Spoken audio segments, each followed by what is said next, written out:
అందరికీ నమస్కారం. ఇవాళ మనతో పాటు ప్రముఖ ఆధ్యాత్మికవేత్త, ఆస్ట్రాలజర్, దత్తాత్రేయ మరియు గణపతి ఉపాసకులు మురళీధర్ శర్మ గారు మనతో ఉన్నారు. గురుగారితో మాట్లాడదాం. గురుగారు నమస్కారం. మహాదేవ శ్రీమాత్రే నమః. 2025 ఆంగ్ల సంవత్సరం కన్యా రాశి వారికి ఎలాంటి ఫలితాలు ఉండబోతున్నాయి, మరి ఎలాంటి రెమెడీస్ చేసుకుంటే బాగుంటుంది, మీ మాటలో వివరించండి. తప్పకుండా నాన్న. కన్యా రాశి అంటేనే మనకు ఉత్తర పాల్గొని 2, 3, 4 పాదాల వారు, అదేవిధంగా హస్త నక్షత్రము, చిత్తా నక్షత్రము కూడా 1, 2 పాదాలు కూడా ఇందులో పడుతున్నాయి. ముఖ్యంగా పా అక్షరం మీద ఉండేటువంటి వారు ఎక్కువ కూడా దీని కిందికి రావడం జరుగుతుంది. అనా అక్షరం కానీ, ఢా అక్షరం మీద ఉండేటువంటి వారు కానీ, షా అక్షరం మీద ఉండేటువంటి వారు కానీ, శంకర్ అని కానీ ఇట్లా కొంత. అయితే ఇక్కడ ముఖ్యంగా చూసుకున్నట్టయితే కన్యా రాశి వారికి ఈ యొక్క 2025వ సంవత్సరము ఆంగ్ల సంవత్సరంలో ఎట్లా ఉండబోతుంది అంటే, సప్తమ శని రాబోతున్నారు వీరికి. రాహువు ప్లేస్లోకి శనైశ్వరుడు వెళ్ళి రాహువు కిందికి, శనైశ్వరుడు పైకి. రాహు వీరికి 6వ స్థానము, అదేవిధంగా సప్తమాతు కేతువు, మన సప్తమాతు శనైశ్వరుడు వెళ్ళబోతున్నాడు. మరి సప్తమాతు శనైశ్వరుడు వెళ్ళడం వల్ల ఎలాంటి ఇబ్బందులు ఉంటాయి అనేటువంటి విషయాన్ని చూసుకోబోయే ముందు, శని వల్ల ఏదో ఒక రకమైనటువంటి టెన్షన్గా ఉండేటువంటి పరిస్థితి ఉంటుంది కన్యా రాశి వారికి. ఉద్యోగం చేయుట, రోజువారి ప్రయాణాలలో జాగ్రత్త అవసరము. ఎవరైతే ప్రయాణం చేస్తున్నారో 2 వీలర్ మీద కానీ, కారులో కానీ, ఇట్టి ప్రయాణాలలో ప్రమాదాలు జరిగేటువంటి సూచనలు ఉంటాయి. పొత్తు వ్యాపారమందు మోసము, భార్యాభర్తలలో గొడవలు, ఇల్లీగల్ అఫైర్స్ ఏమైనా బయటపడము, స్త్రీ మూలక ఇబ్బందులు, స్త్రీ మూలక ఏమైనా అది పెద్దగా ఇబ్బందికరంగా ఉండేటువంటి పరిస్థితి ఇక్కడ. మరొకటి, పొత్తు వ్యాపారం అందు మోసం అని చెప్పుకున్నాం. నమ్మినచో నష్టపోతారు. కనుక కన్యా రాశి వారు పొత్తుల ఏమైనా వ్యాపారం మొదలు పెట్టాలనుకునేటువంటి వారు వద్దు. ఈ సంవత్సరము, వచ్చే సంవత్సరము చేయకూడదు. ఇది గుర్తుంచుకోండి.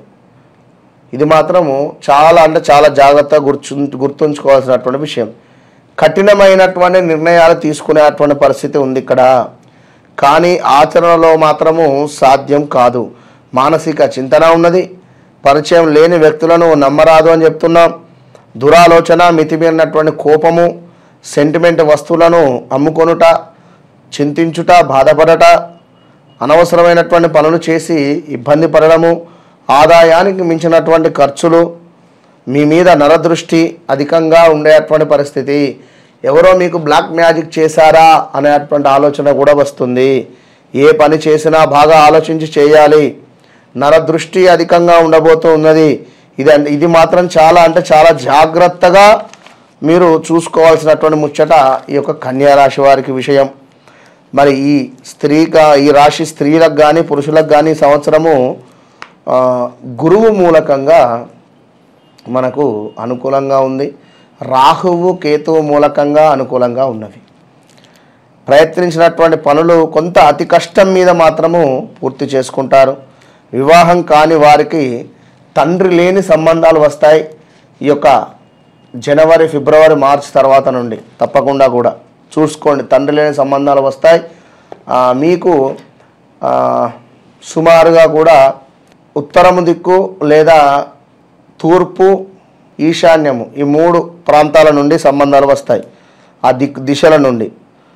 ఇంకా వివాహం కాని వారికి కొంత ఇబ్బందికరంగానే ఒక పరీక్ష కాలంగా చెప్పుకోవచ్చును. ప్రేమ వ్యవహారాలు ఏవైతే ఉన్నాయో అవి బయటపడేటువంటి పరిస్థితి. కుటుంబ అనుకూలతలు అంతంత మాత్రంగానే ఉండేటువంటి పరిస్థితి. అవసరాలకు ధనం అందుతుంది. మీ ఆలోచనలు పలు విధములుగా ఉంటాయి. ఊహించని ఖర్చులు ఆందోళన కలిగిస్తాయి. ఒక విషయమై సందిగ్ధకరంగా ఉంటుంది. శని ప్రభావం వల్ల మరియు కేతువు వల్ల ప్రతి విషయంలోనూ భారంగా ఉంటుంది. ఆర్థిక లావాదేవీలు సామాన్యంగానే ఉంటున్నాయి. ఏ వృత్తి వ్యాపారస్తులకైనాను కూడా మనస్థిమితం అనేటువంటిది లేదు. జనాకర్షణ అనేటువంటిది అద్భుతంగా ఉంది. కన్యా రాశి వారికి సంవత్సర ప్రారంభంలో కొంతవరకు మేలు జరుగును, ధనము చేతికి అందును. చక్కగా కూడా ఉద్యోగస్తులకు మంచి బదిలీలు అనేటువంటిది జరగబోతున్నాయి. పెద్దవారితో విరోధము, ఆప్తులకు ముఖ్య సమాచారము అందించగలరు. వ్యవసాయ రంగంలో ఉండేటువంటి వారికి అంతంత మాత్రంగానే ఉండబోతుంది. వ్యాపార ఉద్యోగములలో మార్పులు విద్యార్థులకు పరీక్ష సమయంలో అతిపెద్ద సమస్యగా మారుతున్నాయి. ప్రైవేటు మరియు ప్రభుత్వ ఉద్యోగదారులకు కొంత మనస్సు చంచలంగా ఉంటుంది. అనుకున్న పనులు ఆలస్యంగా నెరవేరుతున్నాయి. కొత్త పాత వ్యాపారాలలో అతి జాగ్రత్త వహించుట మంచిది.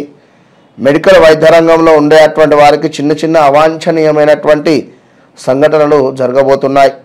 మీ సంతానం గురించి ఆలోచనలు పెరుగును. పితృవర్గము వారితో శత్రుత్వము కలుగును. ఎల్ఐసి పాలసీలు, చీటీలు, మీరు నిల్వ చేసేటువంటి ధనము సంవత్సర ప్రారంభము నుండి నవంబర్ లోపు కలిసి వచ్చును. భూమి, బంగారము మరియు విలువైనటువంటి వస్తువులు జూలై లోపు కొనుటకు అవకాశం ఉంది, బాగుంటుంది. జాయింట్ వ్యవహారములలో ప్రారంభములలో బాగుంటుంది. తదుపరి అవగాహన లోపంతో దూరం కాగలరు. చిన్న పెద్ద పరిశ్రమలలో ఈ సంవత్సరము అక్టోబర్ వరకు బాగానే నడుస్తుంది. తదుపరి సంవత్సరము చివరలో కొంత ఆటంకాలు అయితే ఉండబోతున్నాయి. విద్యార్థులు అతి కష్టము మీద తక్కువ మార్కులతో ఉత్తీర్ణత, విదేశీ యానము నవంబర్లోగా కనబడుతుంది. నవంబర్లోగా ప్రయత్నం అనేటువంటిది ఫలించేటువంటి పరిస్థితి ఉంది. రాజకీయ రంగంలో ఉండేటువంటి వారికి కొత్త ప్రయత్నాల కోసం ఎదురు చూస్తూ ఉన్నారు. సినీ, కళ, నాటక, టీవీ, వీడియో వారికి సెప్టెంబర్ చివరి యందు పెండింగ్లో ఉండేటువంటి పనులు పూర్తి కాగలవు. కొత్త కాంట్రాక్టుల దగ్గరకు వచ్చి ఏవైతే పనులు ఉన్నాయో అవి దగ్గరికి వచ్చి దూరం అయ్యేటువంటి పరిస్థితి. శస్త్రచికిత్సలు, ఆపరేషన్స్ వంటి విపత్తులు ఇవి మీకు ఎదురు కాబోతున్నాయి ఈ యొక్క కన్యారాశి వారికి.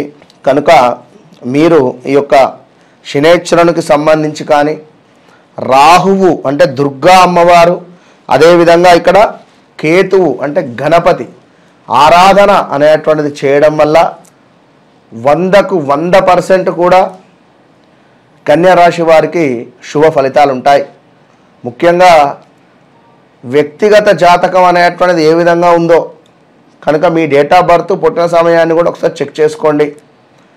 మీ జాతకంలో రాహువు కానీ, కేతువు కానీ దశ అంతర్దశలు ఒకవేళ అయిపోకుండా ఉంటే కొంత ఇబ్బందికరంగా ఉంటాయి.